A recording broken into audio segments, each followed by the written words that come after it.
under starlight's beam.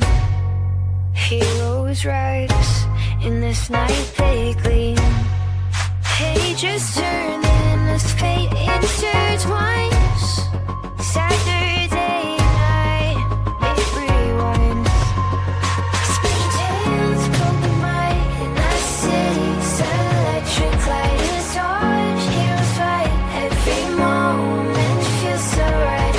Welcome to that weekend thrill, where stories, fashion, dreams at will. In this world we take a fight, Saturday night special guide and light. Wonders, heroes unite. Comics and anime and brain delight. Journey through panels and vibrant screens. This colorful tapestry. Okay, well, we're going to skip right to it. We don't need an intro. Who needs an intro? We don't need an intro. We don't need an an intro. intro. To it. Welcome, everybody, to Saturday Night Special. And tonight is a very special Saturday night. It is Matt's 40th birthday tonight. And he decided that the two people he wanted to spend his time with, the very least, were me and Sticks. So we are running the show tonight. I don't blame in him. Matt's absence. And we wish him a very happy 40th birthday with his family, with his children, with his wife. And hopefully he gets to sample at least a little bit of cake. He's lost a lot of weight. He deserves a little bit of cake. Yeah. And we'll be holding it down for you guys tonight. Appreciate you tuning in.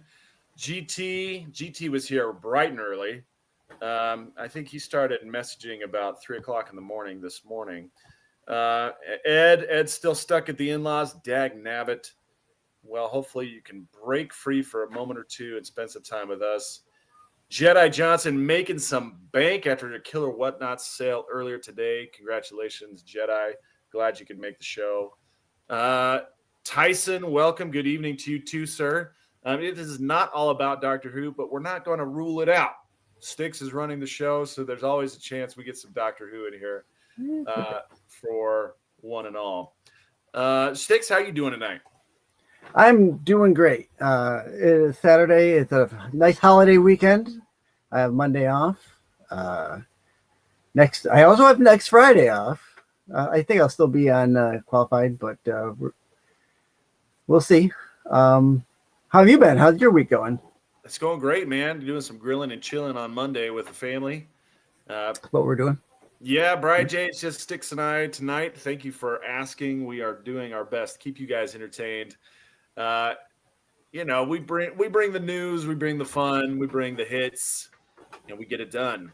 But yeah, we're looking forward to a great show tonight. Appreciate everybody chiming in the chat. We're going to wake up the chat right now with our warm up. You got that first slide. We'll jump right into it. Get it right into it. Okay, WNBA is really entertaining to watch the kind of rivalry that has emerged between Angel Reese and Caitlin Clark. They had their very first game on earlier this week, and Caitlin Clark and the Indiana, what are they called? What is the Indiana team called? The Fever? I believe so. That sounds Indiana right. Fever versus the Chicago Sky, and they smoked them 93-58. But the big controversy they had was Caitlin Clark intentionally fouled Angel Reese on a certain play, turned into a flagrant foul and then 2 technical fouls. And Caitlin Clark was like, you know what? I don't care. I'll take the foul in order to send Angel Reese to the free throw line. Angel Reese totally missed the free throw shot. And then I got this reel on the far right here. It says day 2 of taking Angel Reese. In other words, the parlay, the bet. They're betting on Angel Reese missing her first shot of the game. And so in their first game against the New York Liberty, which was the Chicago Sky's second game, these guys were betting that she missed her first shot. And of course she did. So they turned their $23,000 bet into $47,500. And nice. Angel Reese is off to a rough start. In her first 2 games back, the Chicago Sky is down more than 60 points against opponents in their first 2 games back. That's a rough stat. Probably the worst in WNBA history. Yeah, Jedi says it's a one-way rivalry, I think. Yeah, well, I think Caitlin Clark is trying to do her best to play it cool. She's trying not to add fuel to the fire, but the more she plays it cool, like the more Angel Reese wants to just punch her in her face, right? Agreed. Yeah, agreed. So funny. Yeah. And then if you guys are on Instagram, yeah, hell of a rebounder. She catches a lot of her own missed shots. She's the number 1 offensive rebounder in the league, but not the number 1 scorer, not even close. She's, I wonder how long she's going to last in this league. But it's so hilarious. There's this really great account on Instagram called Stat Stuffer, and it's dedicated to just showing Angel Reese lowlights. And I don't know why he says it, but every clip he goes butter pecan, and it just cracks me up whenever he says butter pecan. I don't even know what it's supposed to mean, but he says butter pecan, and then she throws up a total brick. It just cracks me up every time. So Stat Stuffer. Tyson says, since Sticks is running the show tonight, I should get some good quotes from him. Yeah, absolutely. Sticks, it's about time you throw down some good quotes. Yeah, I guess so. I I haven't been on that, have I? Who said what? Well, maybe once. Maybe you can't be quoted if you don't say anything. You got to say a lot. Well, that's true. That's true. Yeah, I gotta. Yeah, I talk. Don't tell people I don't talk. I love Tyson. Tyson's icon is Matt falling off the toilet, taking a nap. Yeah, well, that's after his birthday party, I guess. Yeah, hopefully he has some good times tonight, but he doesn't end up napping on the bathroom floor. Yeah, Angel Reese might make more money on OnlyFans. That is a definite possibility. Jedi, chill. Jedi's always chill. Jedi could stand to be a little less chill. Okay. Jedi thinks that Angel Reese is hot, really hot for a tall girl. Yeah, they call her Barbie, right? They call her Barbie, and she's got they do a pretty good look, but different strokes, different folks. That's okay. It's okay, Bride J. Jedi can like Angel Reese. That's okay. What do you think, Sticks? Is she a hottie or is she a? I said it about someone last night. I said, she's not a girl that you would kick out of the bed for eating crackers.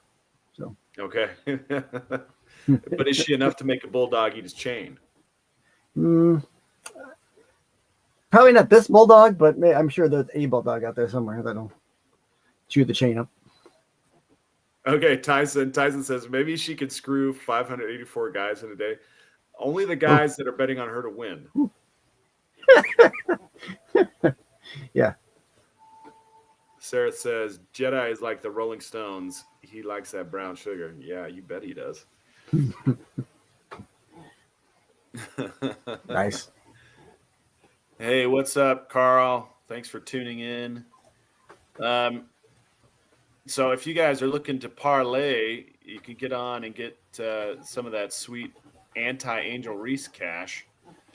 Throw down some parlays, although the odds are going to get worse and worse for those. So you get less and less money. It's going to be a sure thing, but you'll win less and less. So if at a certain point, betting for her making that first shot is going to get some good money.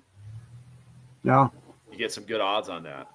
So you put down $1, good chance you get $10 back. Okay. So start to look for those bets. That'll be some fun.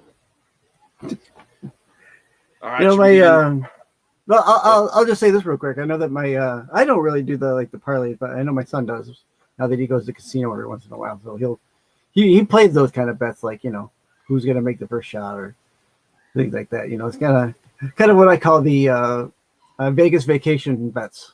It's like, who's Yeah, it's gonna like, have rock before scissors? yeah, it's like really little. You're betting on the littlest things. You're not betting on the Yeah. outcome of the game. You're betting that a certain small thing happens, and it kind of adds a lot of excitement to every detail of the game. Yep. So I think that's fun. I think it's really fun, and you can get those parlays. Sports betting has become such a huge thing at the casinos here. You don't necessarily need to have the sports betting apps or the sportsbook apps. You can do it at the casinos here if you want to do that. Yeah, they have one of those kiosks. Yeah. Yeah. But I heard a story of a guy who had put 20,000 separate bets on the same thing, and and the casino let him put in the bets, but then when he won, they canceled them all because they didn't like the way that he did it. Well, that's sucky because he had put in like $100,000 and he was set to win something like 850,000, and they canceled all his bets when he won. After he won, right? Yeah, that's a sore loser. Sore loser. They canceled it later, and that was kind of a bummer. Absolutely. There was another casino where he did the same thing, but they didn't cancel his bets. They said, "We'll pay it out, but you are banned. You're banned from playing here anymore." I thought that was okay. Well, at least they paid out. Jedi, I don't think he was hedging. I think he was doing the same bet over and over again. Like they have limits. They have individual parlay limits, and he was doing the same parlay over and over again. And so that's the part that rung him up, was he had done the same bet 20,000 times. And they didn't like that. Oh, I see. Yeah. All right. You want to get in some news? Sure. Let's see what we got here. Let's hit it. Do you want to hit the bumper? We have a little bumper. Yeah, we got a bumper here, don't we? Where is it here? Let's see if I can find it here.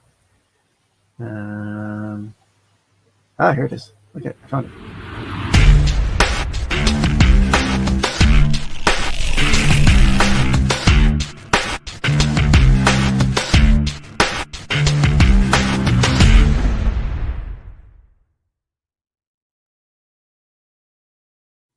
Nice. See, I can do this. I can do this totally. You want to read them? Yeah, give me a second here. I can read them here. As it comes up, Punisher Red Band, #1. Oh shit! I can't read this. Okay. You want me to read it? No, I got it. I had to make it bigger. Punisher Red Band #1. First look teases a brutal, bloody Max-style Frank Castle story. Frank Castle's brutal war on crime is reignited this September in Punisher Red Band. The 5-issue limited series will be written by Benjamin Percy, with art by Julius Otha. The duo currently delivering twisted horror together in Helverine. Ooh, okay. Polybagged for explicit content, the Red Band series promises to be the most violent in Punisher history, as Frank Castle, freshly resurrected and back in the classic costume, is allowed to fully unleash his brutal brand of justice on the criminal underworld. Are you looking forward to this one? You know what? If any character is perfect for Red Band, it's Punisher. That's what I'll say. I'll definitely give it a try. I do like Punisher if he's written well. I didn't like some of the last stuff they did with him being like I don't know, kind of supernatural. I don't know what it was. Really part of that ninja tribe, and he's kind of. I didn't like that, but this might be good. I might like this because I like the original stuff that they used to have with the original limited series run and the beginnings of Punisher back in the day. Do you like to see gratuitous violence in a Punisher book? In a Punisher book, yeah. Because that's what he should be known for, is this over the top killing spree that he usually is on, and war against crime, war against the mafia and things like that. Revenge. Yeah, revenge. Yeah. They killed my family.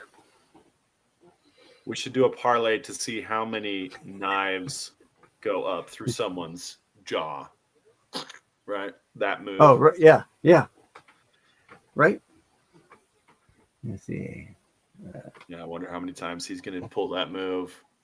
Rip, Or will there be a throat rip out like Roadhouse? Will someone's throat get ripped out like Roadhouse would? That'd be crazy. Yeah. I'll look for. I'm definitely give this a try, and as long as the first issue is the way I think it's going to go, I'll continue with the series. So. Nice. All right, what's up next here? All righty. Captain America's new team in Avengers Doomsday revealed, along with details on Doom's followers.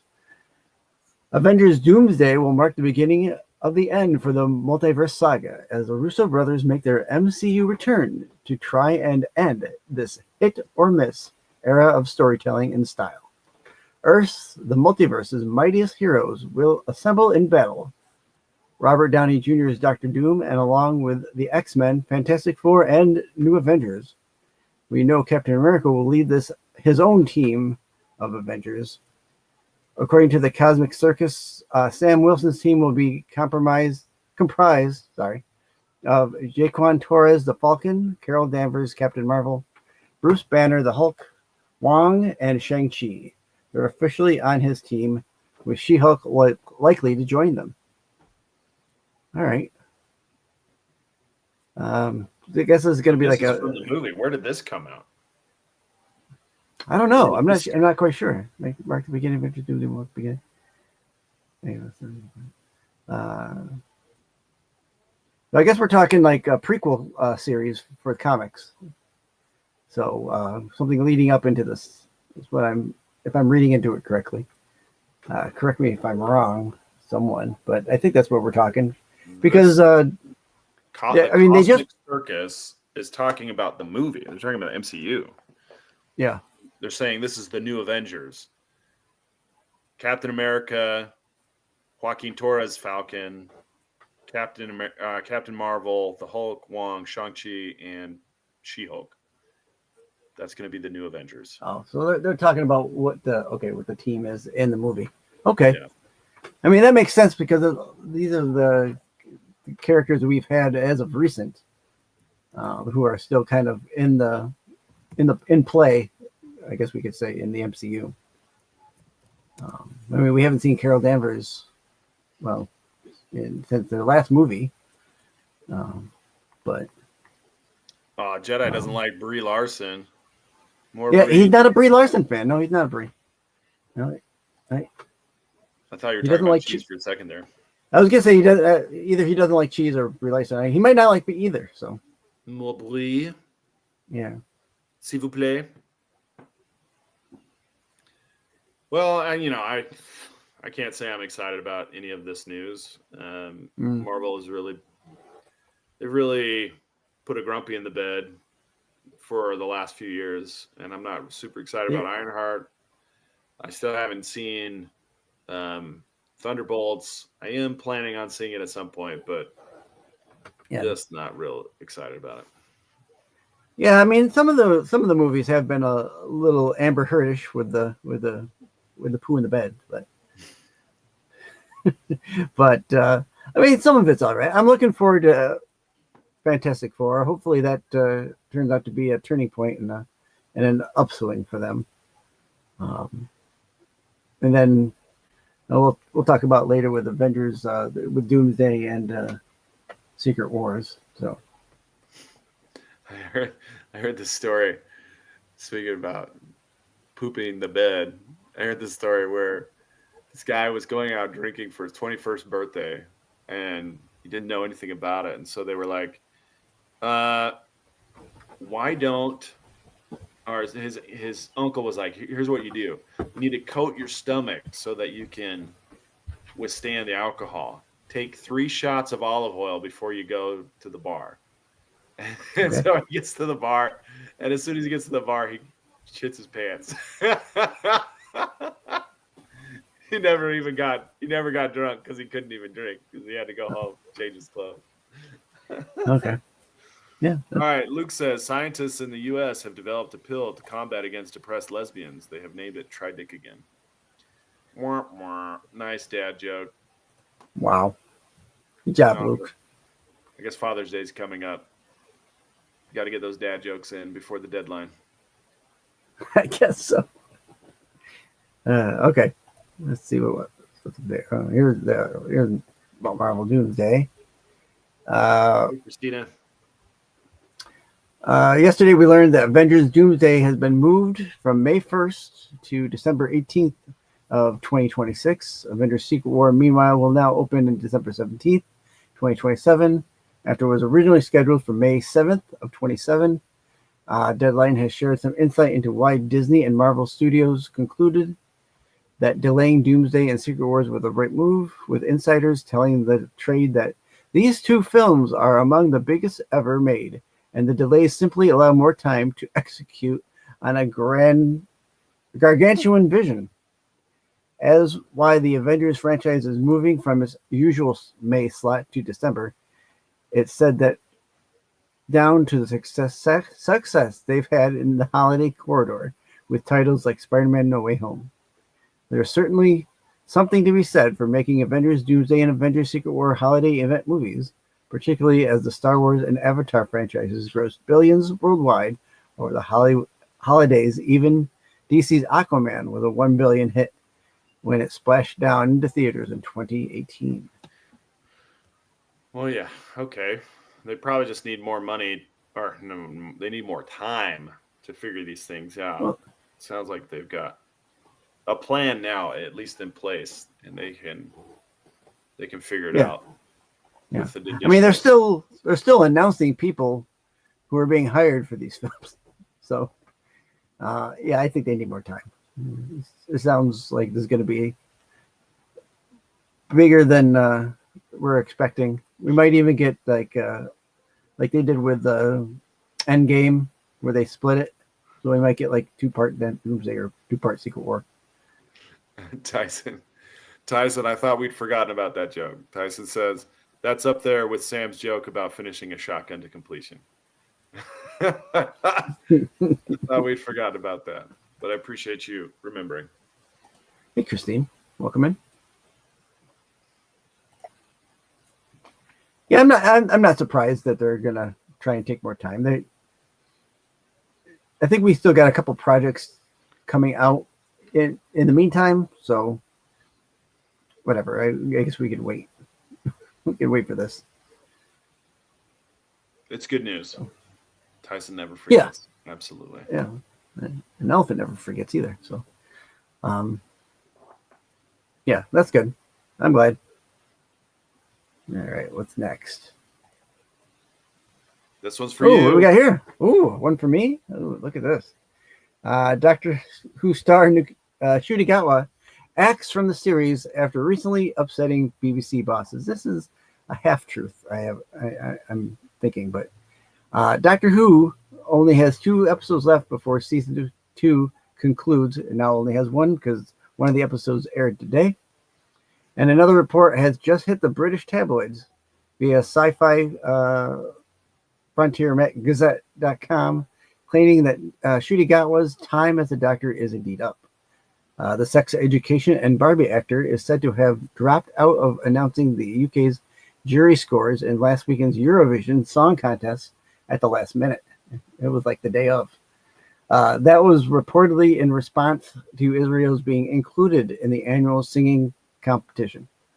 Now, a supposed insider tells the newspaper, if the final nail wasn't already in the coffin, it was well and truly hammered in after that. Bosses were incredibly disappointed. Ncuti, as the doctor, is one of the corporation's most high-profile faces. With his withdrawal was incredibly embarrassing. It caps what has been a largely depressing tenure in the TARDIS for Ncuti. While the Sun isn't exactly a reliable source, it is the tabloid. The UK's tabloid has frequently had a head start on Doctor Who news, so we're not entirely dismissing this. The report adds that Disney Plus is unlikely to renew the deal with the BBC to continue funding the long-running sci-fi series, meaning a budget cut is inevitable. In fact, it said that the BBC is likely to now rest the series as it considers how to revive its fortunes. It's unlikely we'll see who Ncuti regenerates into, as the Beeb will keep options open. The piece notes, and if they do rest in the show for years, it makes it virtually impossible to cast someone now. Okay. Sorry to hear that, Sticks. It's a bummer news for you. Yeah, I mean, so a little insight on this from my part. So Ncudi's contract is technically up at the end of the year, or at the end of the series, I should say, and they were going to option him for one more year to finish out because they've only gotten 2 series out of him, and it's taken quite a while to get it out.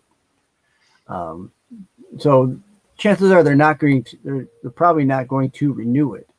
Not that they're firing him, they're just not going to renew his contract or give him a new contract. Talks of them putting it on hiatus have been swirling for quite some time now. So I wouldn't be surprised if they did do that, but they have a backup in David Tennant as usual. Tennant came out last year in the 60th anniversary when him and Ncuti kind of split into 2, bi-generated, and so Tennant is out there still as the Doctor, and they could probably fall back on him if they have to. So, and see what he's been up to. Yeah, exactly. So we'll see. I haven't hated Ncuti's run. It hasn't been my favorite either, but I will tell you that the episode that I watched today was definitely not my favorite. It was definitely not my favorite. Was it a groaner? It was a head scratcher. I'll say that. It was like it started off like right in the middle of the story. So things were already happening when the episode started. And then it fills you in as the episode. It didn't even fill. We didn't even get filled in as the episode went. So we kind of had to act. Yep. Yeah. It started at one point. I mean, we kind of had to figure out along the way what was kind of going on. But even then, it was kind of open-ended. We didn't really get all of what was happening. So we'll see. Okay, that is a head scratcher. Yeah. Maybe instead of worrying about casting, they ought to worry about the writer's room. I agree. Yeah, will they have a different Doctor after these episodes? Unclear, Carl. I think these episodes that we have now, these were shot last year. So, go to the next one. Yeah, and then he liked the Goblin episode. That was the Goblin D's nuts. You set him up, Carl. You set him up. Yeah. The Goblin episode was pretty good. Well done, Sam. Well done. So we'll see. Next week is the last episode for this series, and then we'll see what happens after that. I don't think there's going to be a regeneration to a new Doctor this year because they didn't film it. There's no filming for that, so we'll see. We'll see what happens. All right, let's see what's next. Where are we here? Right, looks like the end. Okay, let me bring up mine because I had a couple on mine just real quick. I gotta take that down. Okay. Did it PDF follow the blank slides? No, I did my own slides too. So you did your own. Yeah. Okay. So I got a couple news stories in here, and then we'll. I don't know what else he has. I'll do a couple of my shots here that I got here. This is what we got here. Okay. Here. All right. So Here's a couple ones that I'd put in here that Blumhouse and Meta have launched the Horrorverse game featuring Megan, The Purge's Liberty, Lady Liberty, and more. Blumhouse and Meta have announced Blumhouse Horrorverse, a new immersive horror experience launching in Meta Horizon on May 22nd. The new world will transport fans into Blumhouse horror franchises, including Megan, Wolfman, The Black Phone, and Happy Death Day.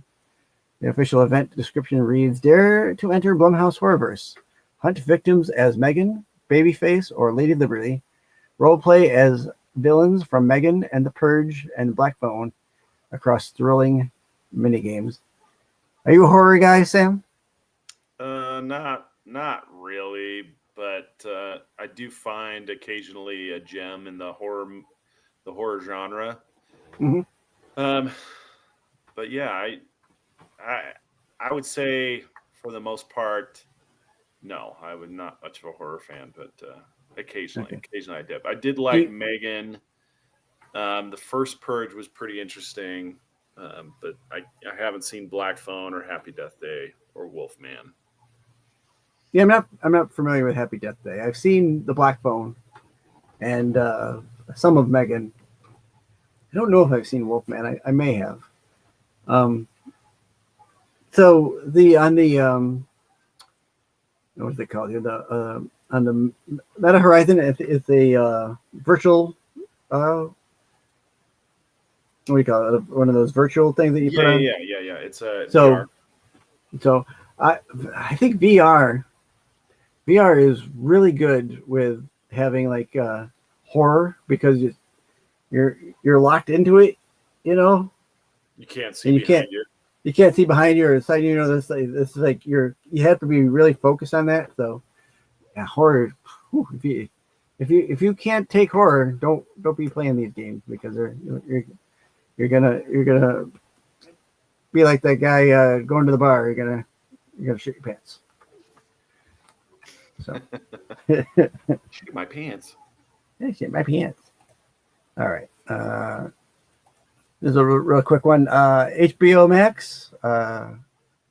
Yeah, I'll sum this up. I'll make this one real quick. HBO Max is now was Max. Now it's back to HBO Max. So if you remember when they changed from HBO, they went to HBO Max and they shortened it to Max, citing that their tagline for Max was the place to go watch HBO. Well, 2 years later, they've gone back to HBO Max. This is dumb. They said, yeah, I mean, it's so stupid. It's, it's like they keep changing back and changing names and like they don't know what to do with themselves over there. Like, well, people really like the HBO name. I think we need to put that back. Yeah, no shit. Yeah. Shouldn't have left it. So. Did you know that the letters don't line up in the HBO logo? They don't line up. They're slightly off in the HBO logo. Oh, yeah. The H sits slightly higher than the B, and the O, the top of the O and the top of the O goes above where the H is. So the letters don't line up. Yeah. I didn't design. I know you didn't, but I'm looking at it right now, and it doesn't fit. All right, we already talked about Avengers Doomsday. Your little comic one here. Marvel revealed Retrovision variants for July of 25. Marvel Comics revealed these series of Retrovision variants covers in July. Covers will pay homage to classic style and vibrant aesthetics from the Silver Age. The Retrovision variant covers hit stand just in time for the release of the Fantastic Four First Steps, film on July 25th, which introduces the Marvel's first family against the backdrop of a 1960s-inspired retro-futuristic world. These were the 5 that I really liked: the Venom, Captain America, Carnage, the Magic, and definitely that Storm. That Storm one is really nice. So, I know you're not a big comic book guy. I'm a little comic book guy. You're a little comic book guy. I'm only 3 feet tall. Are you looking forward to Fantastic Four if you're going to go see it? And yeah, I am looking forward to that one. Yeah. I think that one looks pretty good. Yeah. What do you think of these covers? I think they look great. Yeah. There are some that were nice, not as nice. I thought these ones were the nicest ones. The Carnage being that EC comics homage is really nice. So these might be ones I pick up for as a cover buy, because I'm not buying these comics, but as a cover buy I'd buy these. Especially that I like that Storm. That Storm is really nice. So Yeah, these look great. That Storm cover is good. I'm glad you brought that up. Yeah, and then I hope Marvel does amazing and Avengers first 12 issues in foil like they are doing. Yeah, I like the. Yeah, some of those foil ones look nice. No doubt. They pop. Tyson bringing up Pete unprompted. Pete's 3 feet tall. I know a little German. He's sitting right over there. All right. Think you did. I don't know if you had this one in your slides. Did you? No. Anime awards. You didn't? Okay, well, I'll talk about this one. I put that in for you, and I wasn't sure if you'd have it in there. Attack on Titan to receive first Global Impact Award at Crunchyroll Anime Awards. The 2025 Crunchyroll Anime Awards has selected popular anime Attack on Titan as the first recipient of its Global Impact Award, which it describes as celebrating visionary creators and groundbreaking works that have left an indelible mark on culture, history, and the hearts of audiences around the world. Attack on Titan is based on the manga of the same name, written and illustrated by creator Hajime Ishiyama. Attack on Titan, published by Kodansha, has sold more than 140 million volumes worldwide. How did I do on those names? That was great. Hajime Isayama and Kodansha. Yep, you did a good job. Attack on Titan is such a good series. It's an incredible series. There's not really a lot of things about it that you can be like, oh, well, they should have done this, they should have done that. It's actually really, really good. So I'm not surprised that it would be awarded with something like this. Yeah. It is. I just recently finished the series myself, and I was floored by it. I was like, wow, this is amazing. It was an incredible series. So yeah, well deserved. I've watched the first season of it. I haven't watched past the first season. I enjoyed it. I just haven't gotten back to it. It's very good. Yeah. There's a bunch of mysteries. Like the first season is mostly just the battle stuff. And then in the second season and third season, they start unraveling all the mysteries behind the Titans. And then in the fourth season, it's just ritual bloodletting. It's incredible. It's wild. Yeah. I'm sorry, Tyson. I do not have any news about the adult video news awards or whatever it is. And I'm pretty sure that's adult video something awards. Yeah, it's the porn industry awards. Yeah. Ed. Poor Ed. Don't care. Move on. Thanks, Ed. I got one in over on Ed there. Sorry, Ed. And I think I have one more. This was my Doctor Who throw in. David Tennant in an interview today at London Comic Con. David was asked about his role about getting like the Fantastic Four, and David said he when asked by a fan which superhero he would like to play at London Comic Con, the former Doctor Who star shared that was interested in playing Reed Richards, also known as Mr. Fantastic, in the upcoming Marvel tentpole, The Fantastic Four: First Steps. Although the role went to Pedro Pascal, Tennant had no hard feelings about missing out on the part. I'm not sure if I would have wanted Tennant as Mr. Fantastic. Been in the MCU. He was a villain. He was the Purple Man in Jessica Jones, the Jessica Jones series. So I mean, there is that. I mean, I'm thinking there was one other person that may have done two roles, but Chris Evans. Well, Chris Evans, not in MCU. He's been Johnny Storm in the Fantastic Four movies. Robert Downey Jr. Well, Robert Downey Jr. is now going to be Doctor Doom.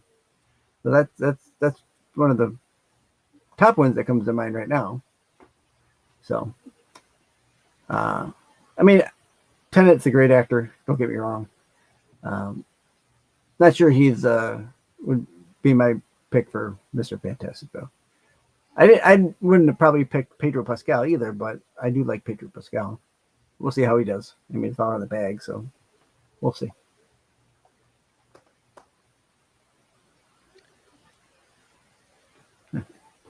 And okay, let's go back to that. We'll come back to that after. Let's go back to Matt's stuff and see what Matt had for us here. I think that's it. I think it's my stuff that's next. So if you can find That's your stuff. All right. You want to run through my stuff real quick? You're in charge, man. I got. No I'm in charge. You're at the wheel. I have nothing. You got to say too, buddy.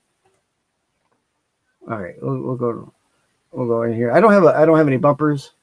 Don't worry about that. So I've got 3 stories. These are all Florida man stories. I got 3 of them here. I'm gonna have the chat pick which one we're gonna start with. I'll tell you that 2 are kind of funny, and one is a kind of a feel good story. So A, B, or C. 2 of these look like mug shots. A and B look like mug shots. C looks like yeah, C I couldn't find not really a mug shot, but I couldn't find a in-house shot of this guy. I had to go to his Facebook page to find it. So, all right. Tyson says go with C. That's the first one I got. Go with C. Okay, so Tyson, you have chose the feel-good story. It says C too. Okay, good. So, how do I don't know about serial killer Tyson. I think he looks like a guy who lets his egg salad sandwich age before he eats it. Oh my god! He likes it with a little bit of the manila, the salmonella. Oh, there it is. Okay.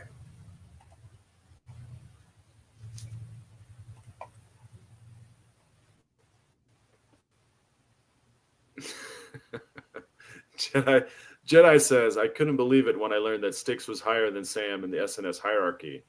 What's in your history, Sam? The problem is I don't collect comic books, so they don't trust me with the channel keys. So maybe if I started collecting, they'd give me a little bit more control. But it is what it is. I'm happy to be where I'm at.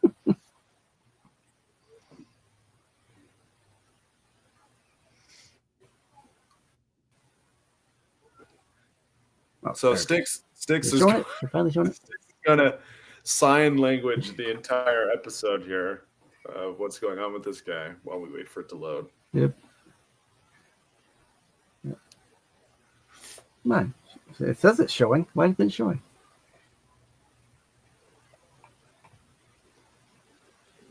Now the show is about to get duked. We'll edit the stage again. Come on. I've got it. It's right there. I can see it. There we go. Okay, good. You can read it? It's my Amish internet. Yeah, go ahead. I'll have you read it because it's not popping up on my screen. Earlier this month, amateur shark fisherman Andrew Smith, pictured in slide C, was convinced by a friend to come with them to Pensacola Beach after getting off from work. But within 10 minutes of arriving, the scene went from a casual afternoon by the water to a full-fledged emergency. I was sitting out there and this girl come running asking if anybody could swim, Smith told the local news outlet WSVN. I said, no, I absolutely could not swim. And she was running and screaming and nobody could swim. Bystanders soon learned that the teen's friend had been swept out to sea by a rip current. Rip currents are powerful localized offshore currents created when wind and breaking waves push surface water towards land. The resultant slight water level rise near the shore causes excess water to flow back into the sea, via the path of least resistance. Slightly deeper areas in a sandbar or reef can exacerbate the force, dragging objects or people out through the gap. Rip currents are often confused with rip tides or undertows, none of which actually pull you downward. Instead, they are strongest near the water's surface and carry you beyond the line of breaking waves. NOAA estimates an average of 76 people drown from rip currents per year off U.S. shores between 2015 and 2024. With the situation growing more serious by the moment, Smith quickly came up with an idea. He attached a life preserver to a drone he had brought with him and began piloting it out towards the drowning girl. Strong winds made his first rescue attempt difficult. It was a terrible miss, he recounted. I released it too early. It was really windy. It wasn't close at all. The girl had been struggling against the currents for around 5 minutes by that point. Unfortunately, Smith had only a single flotation device left nearby to try again. You scrolling? Scroll. That was it. The last opportunity we was going to have. After adjusting for the wind, he gave it another shot. This time, the drop was much more accurate. The teenager was able to grab the life preserver and hang on for another few minutes until emergency responders arrived. If it wasn't for that second drop, she wouldn't have made it. The EMS said she wouldn't have made it, said Smith. After receiving a checkup, EMS confirmed the girl sustained no serious injuries and was able to go home, but not before her dad spoke with Smith. He talked to me for like 5 minutes, called me his guardian angel, and thanked me and stuff. It's pretty crazy. For anyone who finds himself stuck in a rip current without a prospect of a drone-assisted rescue, the best bet is to resist panicking or fighting against the water. Instead, experts recommend attempting to swim across the current, generally parallel to the shore. Rip currents usually aren't very wide, so it's often possible to paddle out of its pull this way.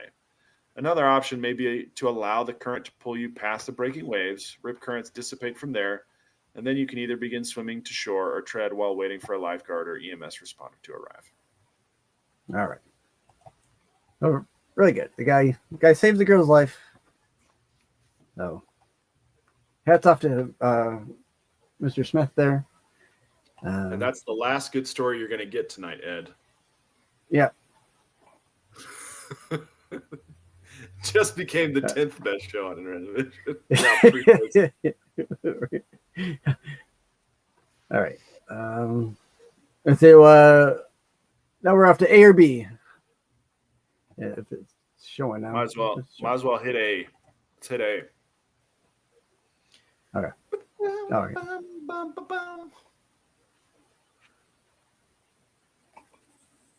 All right. A. Okay.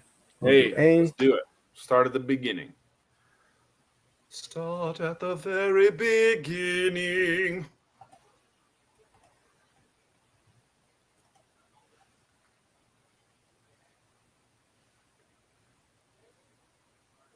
Evening.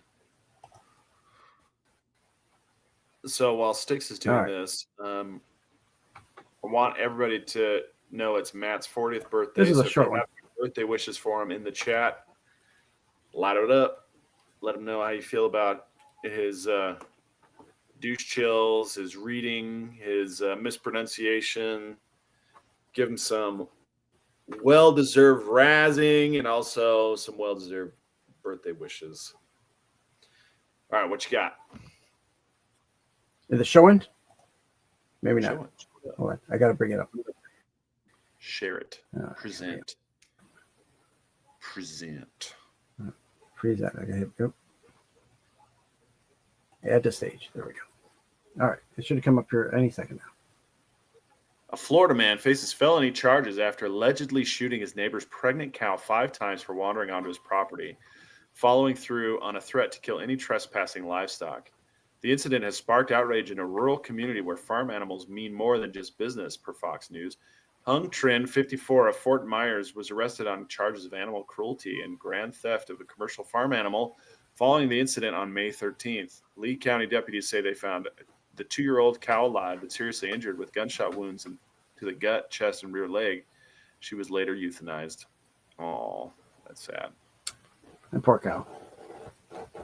Yeah, I've had plenty of news like around here where like people with their dogs run onto people's property, and for some reason people think that's okay to shoot these animals. just run up and shoot these animals because they're on their property. It's a dog, for God's sakes, or a cat, or or a cow. It's only wandering on your property. It's not breaking into your house to steal your wife's jewelry. So. Well, and Florida, then they shoot anything. And be the last one that I have.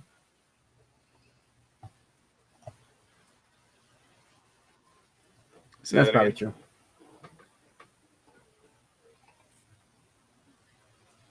All right, Matt is so old. When he was that's probably true. I mean, I don't live in Florida, but good one, Jedi. All these Florida men. That's where all these Florida men are. We're talking over each other because of the lag. All right, you got B ready to go. What is Kyle doing?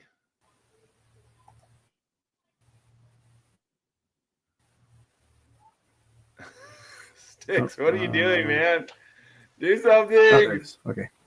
Oh, I already showed that one. I heard you fucking taking this show and it's fucking derailed and off the fucking train. It's a crash and it's a burn and is it not on the... somebody has to fucking come back and fix this fucking shit show that you guys have fucking created. Just joking. It's about time. What'd you say? I said it's about time you show up. About time. Who's this? Hey, it's Kyle. Hi, Kyle. Oh, you fucking guys. No, that my internet's just not working tonight. Okay. Are you able to put the slideshow up, the slide deck? Yeah. Oh my God, this is a train wreck. Holy fucking shit, what is going on here? Okay, Sticks. How are you, buddy? Do something, This is I had to, hands down, this is probably the best slide I've ever seen right here. Like I really have to commend the amount of work that was put into the slide, Sticks. This is not my slide. Sticks PDF'd all of the slides, including the ones that are dead. So there's like 100 blank slides in this slide deck.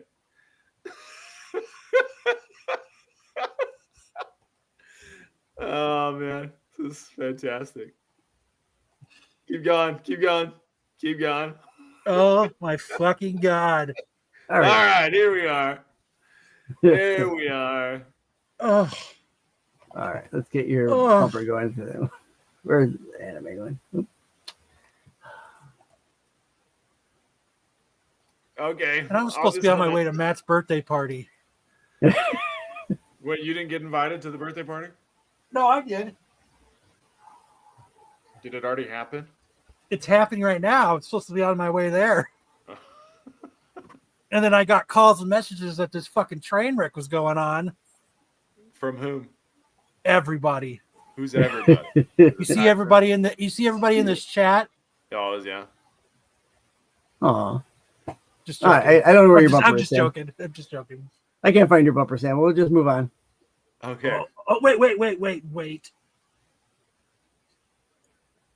What in the fuck is going on here, you guys? Okay. Are we gonna retrieve the slide or just let me go? Hold on a second. Jesus Christ. We're gonna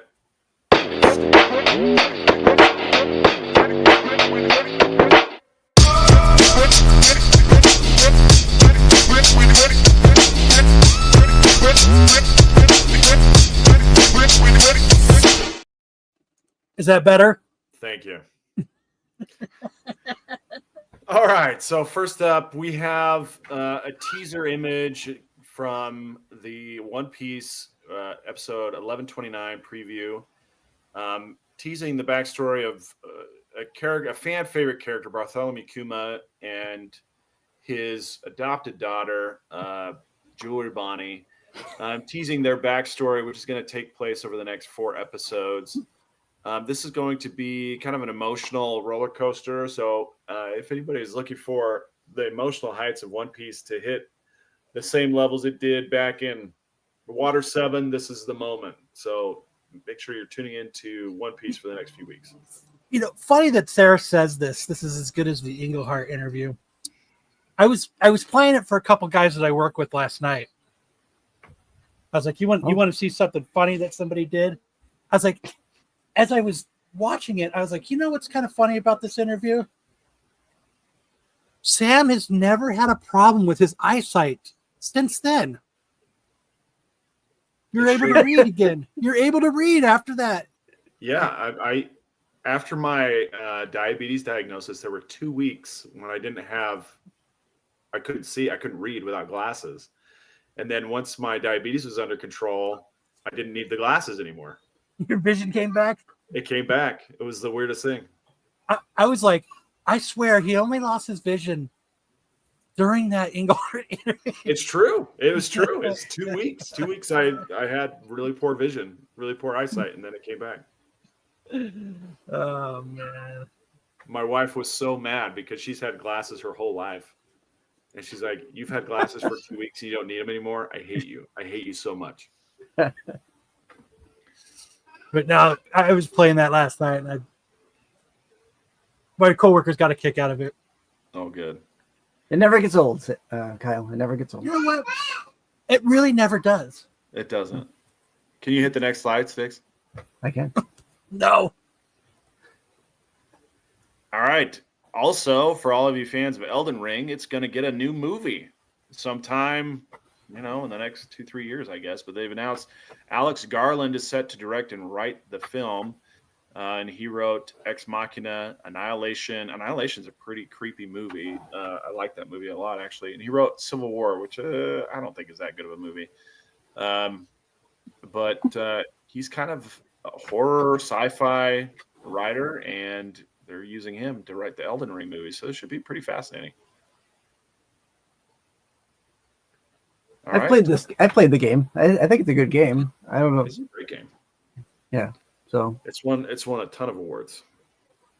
there's a lot in there to translate into a live action, though.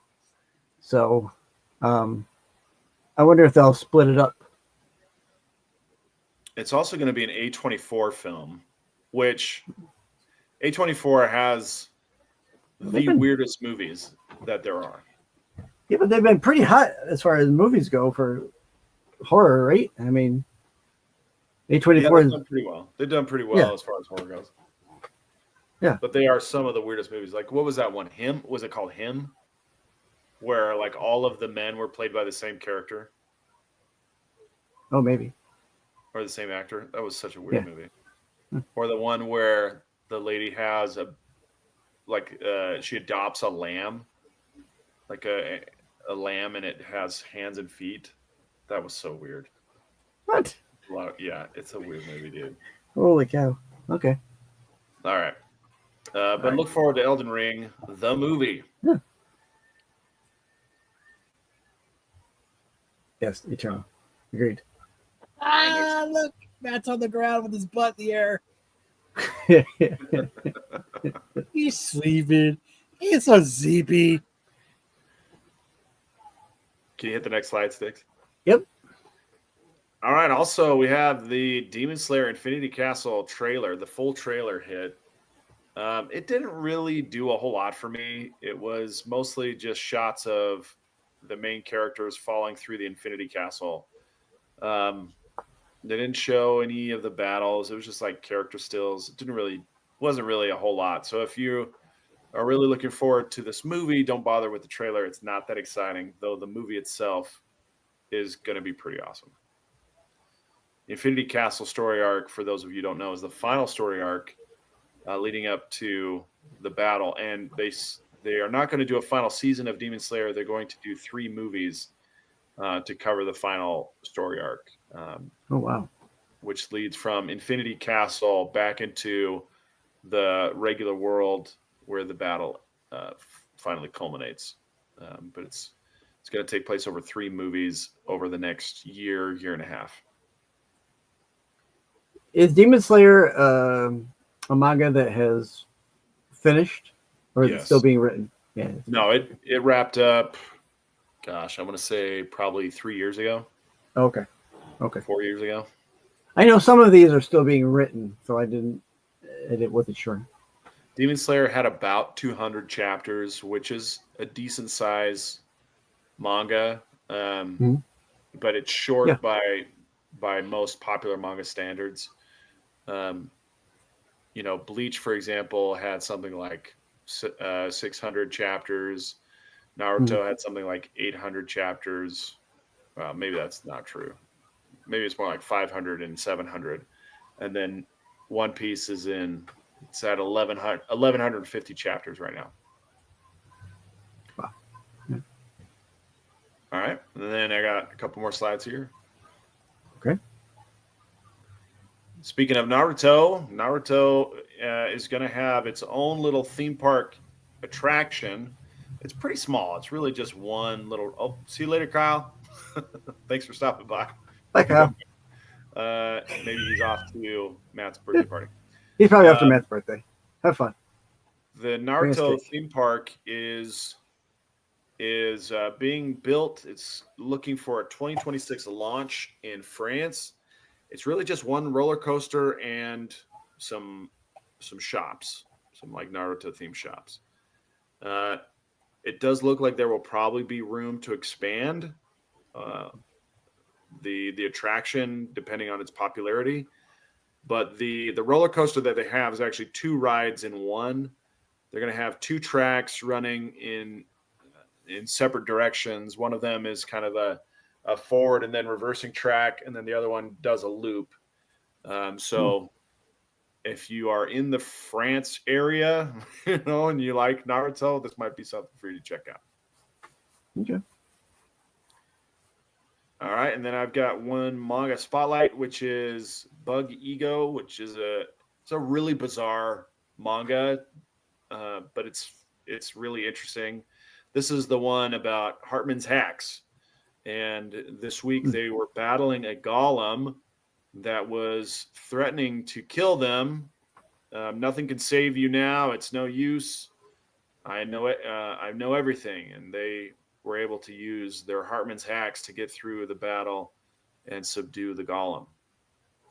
But check that out on the Shonen Jump app, the Viz or the Manga Plus app, if you want to check out some new bizarre, but also really fascinating manga there.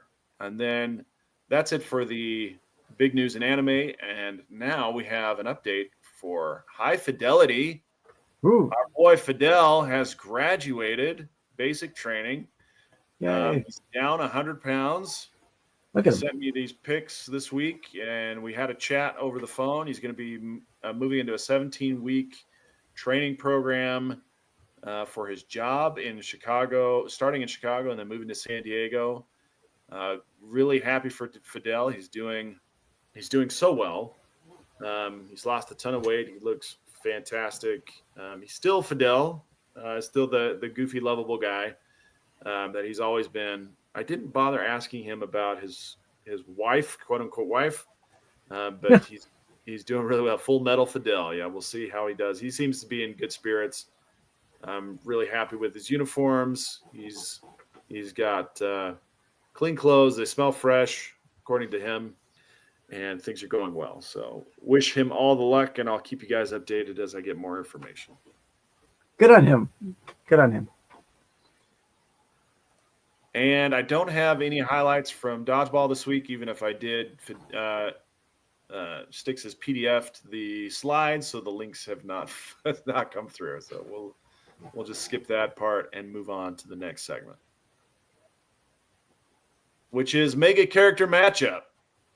And this week we have the matchup between Ultron and is this January? Yeah, this is a White Queen, right? Yeah. Yep. All right, and we'll start here. What's the White Queen? White Queen has 9 out of 10 intelligence, 6 out of 10 strength, 7. What's this gal's name? What's her name? actual. She's played by January Jones in the movie. What's Hopefully someone. Diamonds are forever. Chat. Yeah. You gotta help me out. Yeah, I'll need the chat there. I can't think of her name. 7 out of 10 agility or speed. Emma Frost. Emma Emma Frost. Frost. Thank you. Thank you, Carl. 10 out of 10 durability. 3 out of 10 energy projection. She can throw snowballs. She has 7 out of 10 fighting skills, 10 out of 10 telepathy, 9 out of 10 mind control, 2 out of 10 healing factor, and 9 out of 10 overall power. Yes, Emma Frost has been done before, but here she is fighting against Ultron. Ultron, we know he's 9s and 10s all the way down, except for fighting skills or 8s. He's going to be very, very tough to beat. So let's see how Emma Frost stacks up against Ultron. Ultron, seeking to eradicate all organic life, sets his sights on mutant kind, targeting the X-Men's headquarters. Emma Frost, sensing the incoming threat through telepathic warnings, positions herself as the first line of defense. Ultron, with his adamantium-coated chassis and a ruthless logic, launches an assault with an army of drones. Emma quickly erects psychic shields. She erects something. Disorienting Ultron's minions and turning some against their master. But Ultron, immune to telepathic control due to his synthetic mind, adapts, scrambling his signal to prevent mind intrusion. Realizing her telepathy won't work on the AI overlord, Emma shifts into her diamond form, rendering herself immune to mental attacks, but sacrificing her psychic abilities. The two trade brutal blows. Emma's unyielding form withstands massive energy blasts while she counters with raw strength, shattering several drones with sheer power. Just as Ultron prepares a supercharged plasma beam to finish her off, Emma cleverly reverts to her human state for a split second. Detecting a gap in Ultron's cybernetic consciousness, exploiting a flaw in his logic, she sends a powerful psychic pulse directly into his programming, forcing him into a temporary system failure. Despite Emma's brilliance and adaptability, Ultron has the edge in sheer durability and firepower. Emma might cripple him momentarily, but Ultron always rebuilds and evolves. In a prolonged fight, Ultron wins, but Emma Frost would certainly make him work for it. So, who's the winner? Sounded like Emma Frost won this one. Sounded like it. But in the end, it gave it the AI favored Ultron. It's like, hey, Emma Frost won. She beat the logic. But Ultron actually wins every time. I think they're AI favoritism going on. Yeah. Their out is where they kind of say he overcomes everything. So yeah. All right. Sorry. Wait, we got to pick someone to do the next one. Let's do the chat. Let the chat pick who they want to fight Ultron. Oh, okay. Just pick anybody you like.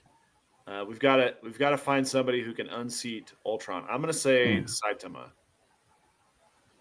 Saitama from One Punch Man. Okay. That's my pick. Skynet. Dungeon Crawler Carl says Skynet. Tyson says Short Pump Marco. The Goon Master Marco. He'll blind Ultron with his V. With his deep cut V. Deep cut V. Yep. All right. Well, we'll follow up as the chat gives us their ideas. Yep. All right. It'll be up to the chat. Our votes are worth nothing.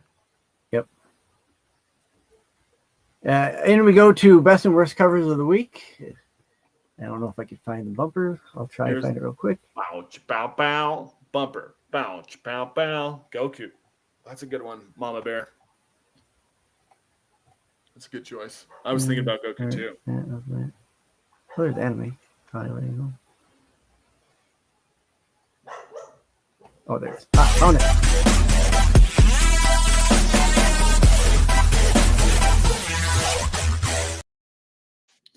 Like the icons show up so small in that bumper. They're like that's big. Yeah. They're so small. So in honor of that, I'll show one of the little videos I posted into here. I'm technically not an educated person.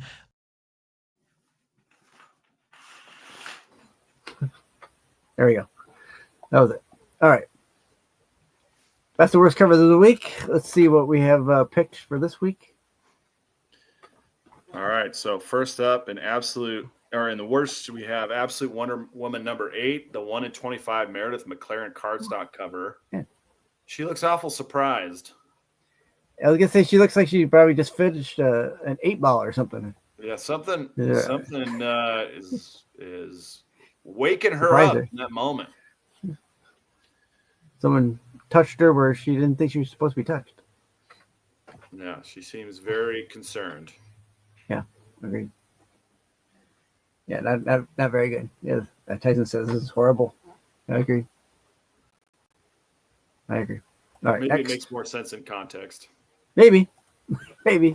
Next up, we got Harley Quinn number 51, the 1 in 25 Christian Ward cardstock cover. Yeah, there's a lot of green, a lot of smashed bits. I do like out of focus bits in the foreground, but Harley isn't too bad. I mean, yeah, her face looks more. I don't know. Well, here's the real problem with this is we don't see her in her tights, and plus her face looks like a librarian. She looks like a librarian. She looks like a beatnik librarian, or like a rockabilly librarian. That's what she looks like. A rockabilly librarian. She looks like the girl from Big Bang Theory, the small blonde girl. Yeah, the blonde chick. Yeah. Wallowitz. She kind of looks like to me. Yeah. Yeah, not my favorite. Nope. All right, up next.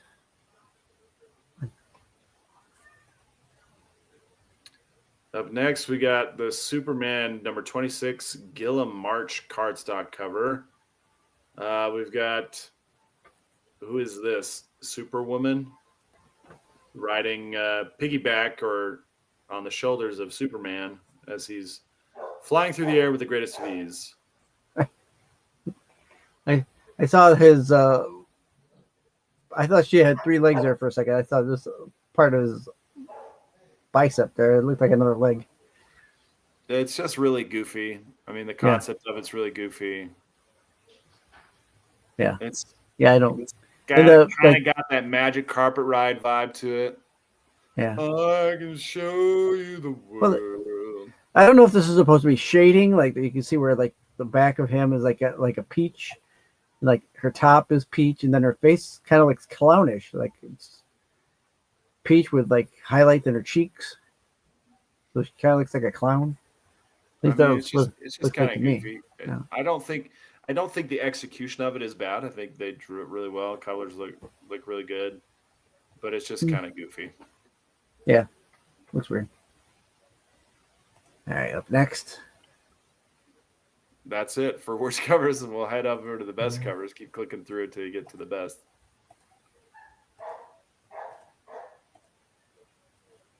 Keep going. These are old slides. All right, best covers. We got the Batman number 160, 1 to 25 Ben Oliver cardstock cover. Very, very cool cover here. I agree. This is a nice cover. Awesome. It's almost like dream state. Mm-hmm. Batman, Catwoman, and is that Hush in the back? I don't know. Yeah, that's Hush in the back. Very, very cool. Yeah, I like this one. I could see this on a canvas. Would you put this on a canvas in your room? I put this on a canvas in my room. Yeah. You get a nice. It is nice. Get a nice orange signature in that empty white space in the corner there. Mm-hmm. That'd really pop. Pop. Agreed. All right, next. You got more to say? All right, next up, we got the Green Lantern number 23, everyone's favorite, Mark Spears, cardstock cover. Very green. Yeah. Very green. It is very green. I will say that the green light emanations in the background are not parallel with Hal Jordan's ring here. Oh Little yeah, there's a details, little offset. details there, Mark. I like it. I think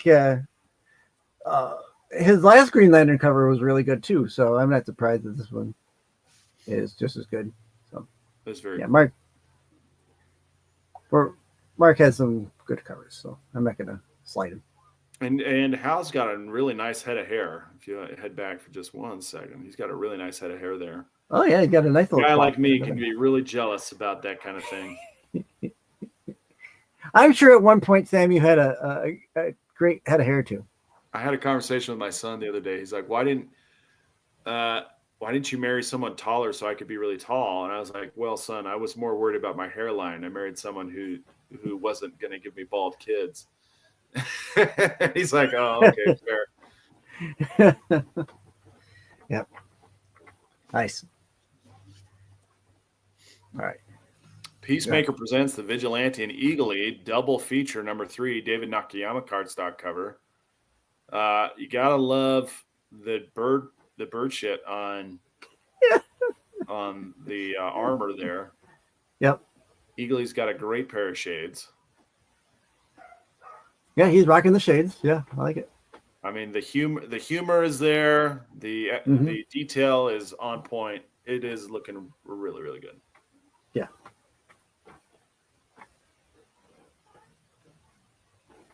Oh, thanks, Sarah. Sarah says, forgot to say congrats, Sam, on your daughter's graduation. Yeah, my oldest daughter graduated high school this week. I saw that. Yes. Good. Congratulations. Appreciate that. Is she going onward? Not right now. Not right now?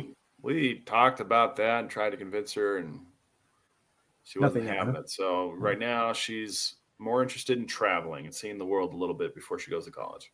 I don't know, backpacking through Canada. Something like that. We'll see where Something she like ends that. up. Okay. Fair enough. All right, then we got Giant Size X-Men number 1, the Yvonne Talavera cover. Storm looking thick and juicy, like a quarter pounder with cheese. This is a good, yeah, it's really good, man. I like the lightning coming off the fingers, the rain, the hair flapping in the wind. She's got kind of a Beyonce outfit going on. Yeah. Yeah. Yeah, this is definitely a good storm cover. Most of the storm covers I've noticed as recent have been really good. So whoever, once they get these storm, apparently they're taking their time with her because she's a popular character in the X-Men universe. So Yeah, this outfit she's got on is straight out of Austin Powers. makes you Randy. Storm make you is Randy? all wet. Very cool. All right. Then we've got the Ultimate Spider-Man number 17, 1/100, another Yvonne Talavera Virgin variant. Mary Jane crossing the road wearing some jeans, a white top, and sipping her mocha frappuccino in the streets of New York. Looking banging. Looking banging. That's a really great composition right there. Oh, it's a great cover. It looks like something that you'd have on a store exclusive though, and not more like a 1/100 cover, but I guess there's probably a trade dress one as well. I'm my guess. Usually these 1/100s have a trade dress somewhere down the line. So If only it was remind me- raining on this cover. Yeah, good point. Then we have a little bit of white t-shirt or wet t-shirt contest. Yeah, reminds me of the Great Horn ones he did a while back with with her taking a selfie. It's, just her on there. So. Like you can see the grain in the denim on her pants. That's how good this is. Yeah, you can see these wrinkles down here. I see like along the leg from her walking. So he must have had someone model how pants were looking when people walked, because that's you can see the creases. So very nice. Well done job by Talavera. Then we have Uncanny X-Men number 15, the 1 in 50 Fan Yang Mystique Virgin variant. You like this one, huh, Sticks? This one's nice. Yes, I do like. I do like this one actually. They drew Mystique a little younger, but I mean, to be fair, she can look at whatever age she wants to look. she can she can look however she wants to. So that doesn't really matter. No, I like this cover. Although Mystique is probably one of my favorite female villains. I guess we can call her a villain. She kind of, for lack of a better phrase, she kind of goes both ways. She's a hero sometimes. She's a villain. Yeah. What's up, Terry? This has got John Woo vibes all over it. This is like Fan Yang must have been watching John Woo movies while he was composing this cover. The birds, the guns, the church windows.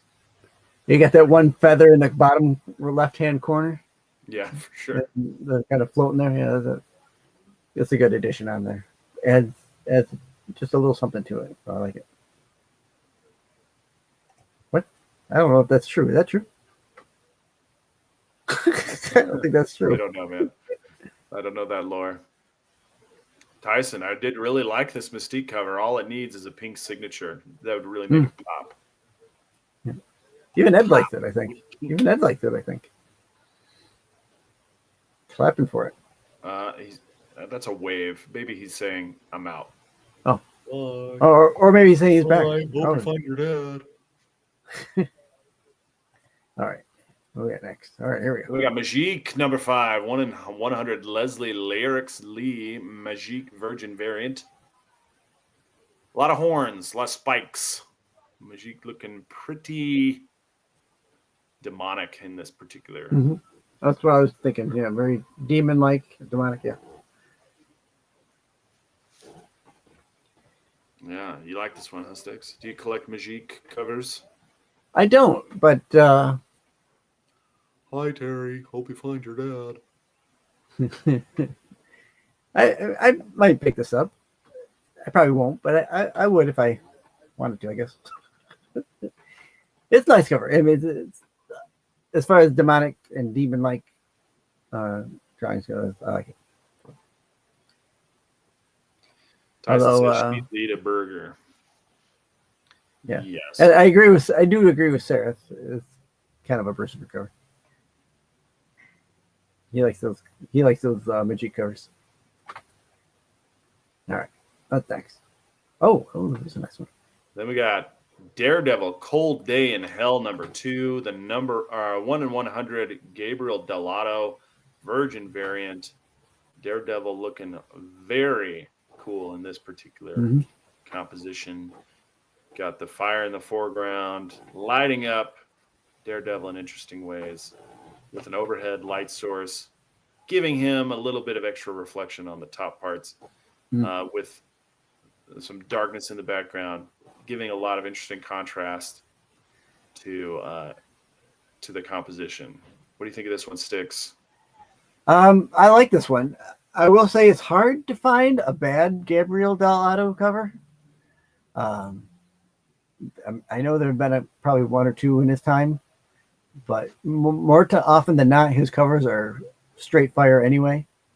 So this doesn't surprise me that his cover is really great, and this is a really great cover. I mean, you can see the cross stitching and the outfit with the rain in the backdrop, fire underneath. It's really nice.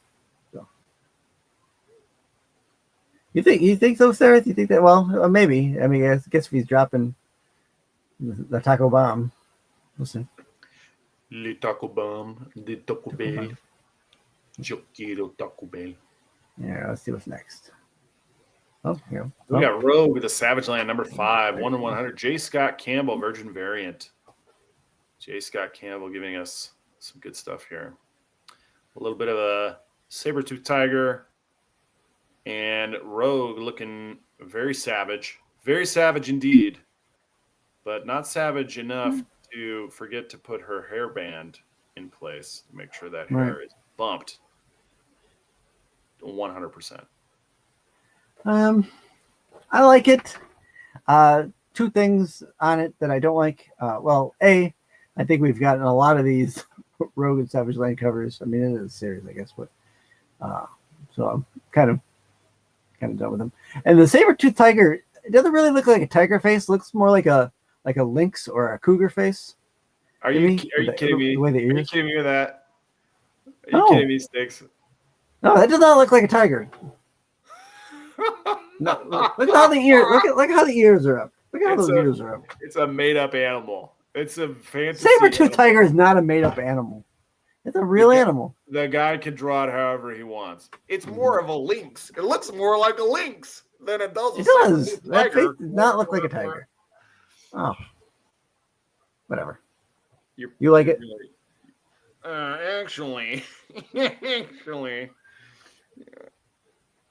Evolution has taught us. Gen 13's Fairchild. Fairchild. Yeah, I see it. I mean, it's Campbell, and that's one of his creations, so I can see how that could kind of bleed over. All right. Anything else? Oh, here we go. Still got more. Mark Spears promoting From Within. Monsters #5, New Mutant #98, homage and card cover from Mark Spears. It looks like those kids are saying Wolfman's got nards. Yeah, Monster Squad. Love that movie. As homages go, this is a good homage. I mean, I'm not a Deadpool guy, but I like this homage of his first appearance from New Mutants 97? 98. 98. So 98. Yeah. Very cool. I like it. Yeah, it's good. And On to the next. Keep going. Oh, Keep going until that we might find be an it. actual live slide. all right, let's see what we got. Keep going. Keep going. Keep going. Keep going. Keep clicking, bro. Keep going. Come on. Don't stop, Sticks. Easy. Okay, we're skipping the Taco Bell. There's no Taco Bell. All right, here we go. Homage cover of the week from Farrell #13. Farrell the 13th. Cover B, Nice. Tony Fleek's variant. Friday the 13th. Hmm. Obviously, the connection is there. Yeah. They've got cat faces making up the hockey mask, looking very cool. Oh yeah, I see that now. Yeah. Nice. I like Friday the 13th. I like this cover. That's a really cool composition. Good job, Tony. Yeah, that Mark Spears. Good for you, Oh, Tyson. That was a Yeah, good job, choice. Tyson. Yeah. Right. Then we already looked at this one, the homage for Monsters #5, homaging New Mutants #98. Very cool. And then that should bring us to first appearances. Skip. Keep skipping. Skip.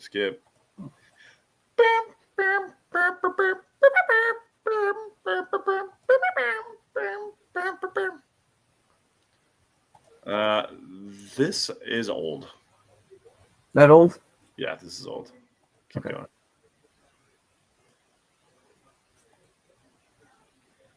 Keep going. We don't even do this segment anymore. Okay. Oh, man. Dead air. You guys seen this dance trend?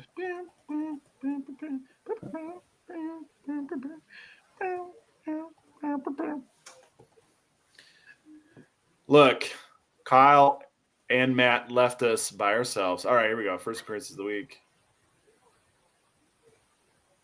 All right, whoa. We got one slate of first appearances. Go back. I hit too much. Never mind. First appearances of the week. I hit that button way too many times, I guess. Who's Kyle? Man, nobody knows. Do.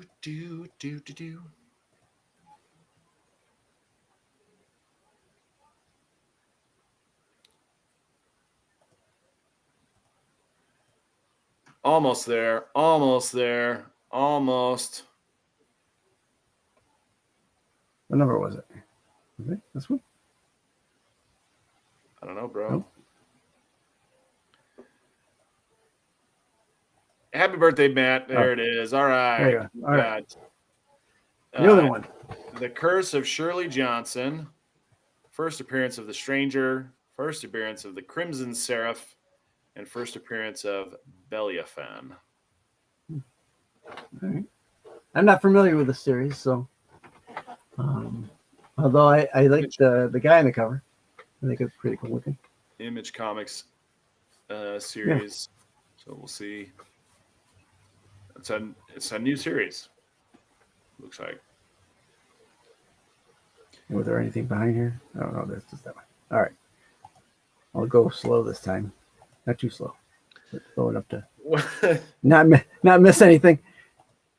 So most of this part of the show slides are unpopulated. It's like going through the abandoned part of town. These ones are all boarded up. Faces at the window. And we have to do this on air, just so you know, because it's part of the StreamYard slide deck that Sticks uploaded. Keep going. This old stuff. We don't do this bit anymore.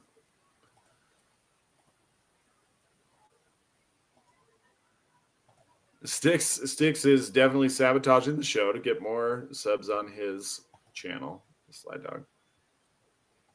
I think we already looked at that one long ago, so this is not new. I'll clean up this deck. This is definitely an old bit.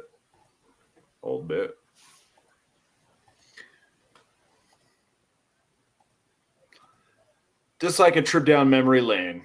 Just staring at empty faces, empty windows. All these old bits. Okay. Bumped from the qualified edition trivia. Comic Theater. We read that one. Is this something you added? No, this is old. No, it's 4th of July. It's almost 4th of July again. We can revive this segment. It's like top fives. Yeah. There, go back to that one. Happy birthday, Matt. Happy birthday, Matt. All right. Hey, this is a segment we actually do. All right, there we go. Unfortunately, since Sticks did not use the PowerPoint, I'm going to have to look up the lyrics on my own. So the first song that is up is Time of My Life, or Time of Your Life. Pitbull and Neo. Time of Our Lives. Sorry, Time of Our Lives.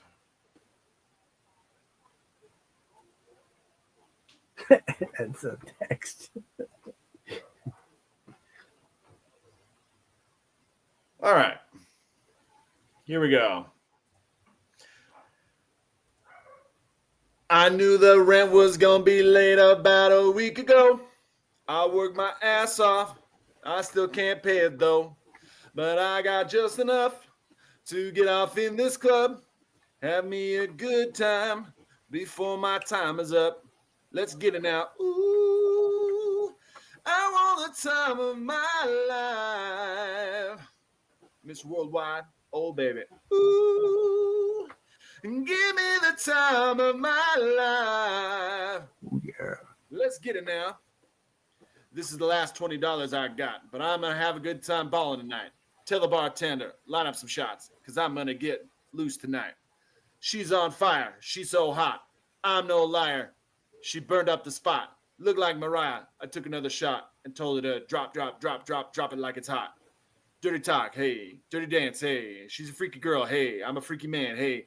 She's on the rebound, broke up with her ex. I'm like Rodman, ready on deck. I told her, want to ride out? She said yes. We didn't go to church, but I got blessed. I knew my rent was going to be late about a week ago. I worked my ass off, but I still can't pay it though. But I got just enough to get off in this club. Have me a good time before my time is up. Let's get it now. Ooh, I want the time of my life. Ooh, give me the time of my life. Let's get it now. All right, we'll move on to the next one. All right. Very good. Very good. Which is Party Rock Anthem by LMFAO. Oh, yeah. Party rockers in the house tonight. Everybody just have a good time. And we gonna make you lose your mind. Everybody just have a good time. In the club, party rock. Looking for your girl, she's on my jock. Hey, nonstop when we in the spot. Booty moving weight like she got the block. Where the drink? I got to know. Tight jeans tattoo cause I'm rock and roll. Half black, half white domino. Gaining money, Oprah dough. Yo, I'm running through these hoes like Drano. I got that devilish flow, rock and roll, no halo. We party rock. Yeah, that's the crew that I'm repping. On the rise to the top, no lead in our Zeppelin. Party rock is in the house tonight. Woo! Everybody just have a good time. Yeah. And we gonna make you lose your mind. Everybody just have a good time. Let's go. Shake it. Shake, shake.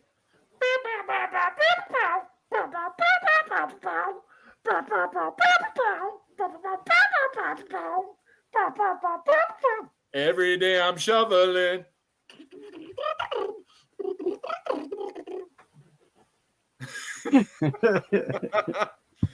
All right, we'll leave it at that. All right, nice. Good job, Sam. Happy birthday, Matt. We did party rock anthems for you, or club anthems for you. How am I going to grab I'll you throw this by on the for short hairs? What was that? What's Rob Liefeld's commentary? Thanks, Rob. All right, just keep going. These are old slides. Old slides, right. old slides. So many slides on here. Oh, that's old. Yeah, these are old.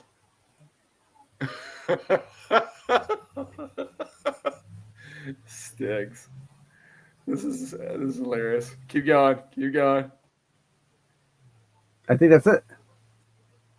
That's all the slides you had? Yeah, that's 200 slides. Is that the max that it'll do? That's where I ended up at. All right. Well, let's call it a night. We'll save the Craigslist ads for next time. Hey, thanks everybody for sticking with us through the last 100 minutes.